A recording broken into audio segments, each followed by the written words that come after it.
علی کی انقلابی زندگی سے نئی تاریخ تیور مانگتی ہے۔ علی کی انقلابی زندگی سے نئی تاریخ تیور مانگتی ہے۔ نظر تیری بھٹکتی ہے کہاں پر، اسے ٹھہرا علی کی داستاں پر۔ پہنچنا ہے جو حق کے آستاں پر، کفن بردوش بڑھنا ہے یہاں پر۔ یہ وہ منزل ہے جو سر مانگتی ہے۔ علی کی انقلابی زندگی سے نئی تاریخ تیور مانگتی ہے۔ خطابت کے ہے گر جوہر دکھانے، نئے انداز سے دل ہیں جگانے۔ اچھا، دوسری ایک اور روایت جو غالباً بخاری شریف میں حضرت عمران بن حطان سے مروی ہے کہ اور ابو درداء سے بھی غالباً دونوں روایت آئی ہیں اس کے کہ انہوں نے ایک دفعہ حضرت علی کے پیچھے نماز پڑھی تو بعد میں انہوں نے کہا کہ یہ نماز ہم کو رسول پاک کی نماز والی یاد انہوں نے دلا دی ہے، تو اس کے حوالے سے ذرا پوچھنا تھا جی۔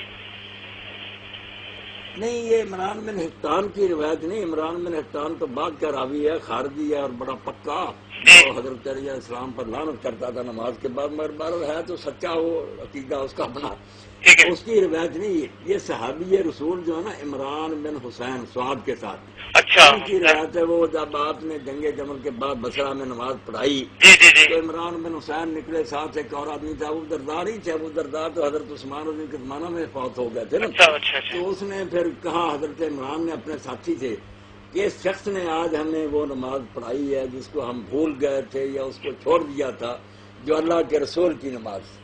نہیں تو اس میں مسئلہ کیا وہ اس کو فرق پڑ گیا تھا نماز کا، کیونکہ غیب میں کوئی 20-25-30 سال کا جو غیب ہے، کیا وہ فرق ان کو پیش نظر تھا یا اس کی کوئی حیات یا شکل یا کیا مسئلہ؟ وہ حیات بدل گئی تھی۔ وہ آپ پڑھیں گے نا باب صحیح بخاری کا، تو باب ہے اتمام تکبیر۔ اب ہوا یہ کہ حضرت عثمان رضی اللہ عنہ بڑھاپے کی وجہ سے یا کمزوری کی وجہ سے پہلا اللہ اکبر تھا نا، یہ اونچی آواز سے کہتے تھے۔ اچھا جی۔ دوسری تکبیریں آپ نے چھوڑ دی تھی، جو انتقال کی تکبیریں رکوع کو جاتے تھے یہ نہیں کہہ سکتے تھے۔ اب لوگ ایک دوسرے کو دیکھ کر جھکتے تھے، مگر یہ بنو امیہ نے اس کو سنت ہی بنا لیا کہ طریقہ یہ ہے۔ یہ یہاں تک پہنچی نوبت کی، اسی میں آتا ہے روایت میں کہ ایک شخص نے حضرت ابو ہریرہ نے، انہوں نے امیر معاویہ رضی اللہ عنہ کے زمانے میں مقام ابراہیم کے پاس مکہ میں نماز پڑھائی۔ نماز 4 رکعتی تھی، اس میں 22 بار اللہ اکبر آیا۔ یہ اللہ اکبر کہتے رہے، تو جو پڑھ کر گیا آدمی ان کے پیچھے نماز، وہ حضرت ابن عباس رضی اللہ عنہ کا شاگرد تھا۔ ان سے جا کر کہنے لگا کہ اس بوڑھے احمد کو دیکھو کہ اوپر نیچے کہتے اللہ اکبر یعنی دین اس طرح مٹ گیا تھا۔ تو انہوں نے کہا تیری ماں تجھ کو روئے، یہ تو ابو القاسم صلی اللہ علیہ وسلم کی سنت ہے۔ تو یہ تھا معاملہ، اور کچھ نہیں بگڑا تھا نماز کا، یہ تکبیریں انتقال کی چھوٹ گئی تھی۔ تو حضرت علی رضی اللہ عنہ نے یہ پوری کی، جیسے کہ ابو ہریرہ رضی اللہ عنہ نے بھی پوری کی۔ جو دین پر جمے ہوئے لوگ تھے وہ پوری کہتے تھے۔ وہ تکبیریں واجب تو نہیں نا جی ایک طرح سے؟ نہیں، تکبیریں تو امام جو ہے نا احمد بن حنبل اور دوسرے واجب بھی کہتے ہیں نا۔ یہ جھگڑے جو ہے حجاز میں کوئی کہتا ہے یہ سنت ہے، یہ تو علماء کی اپنی تقسیم ہے نا۔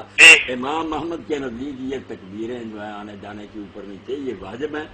رکوع اور سجدے میں تسبیح بھی واجب ہے، دوسرے کہتے ہیں صرف اچھا کام ہے۔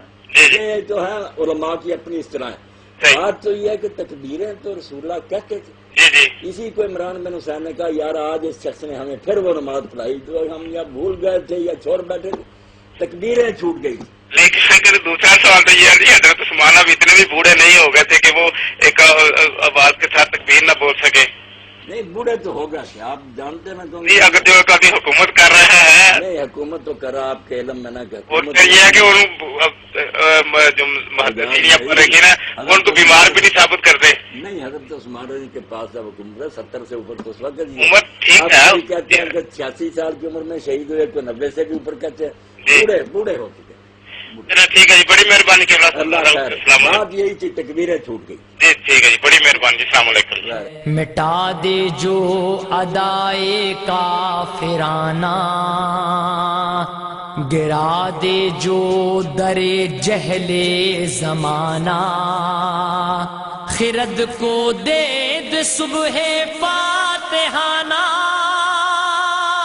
قیادت کی نگاہ عارفانہ، وہی مرد غزن پہ مانگتی ہے، علی کی انقلابی زندگی سے نئی تاریخ تیور مانگتی ہے، مٹا دے ظلم کی جو کج کلہائی.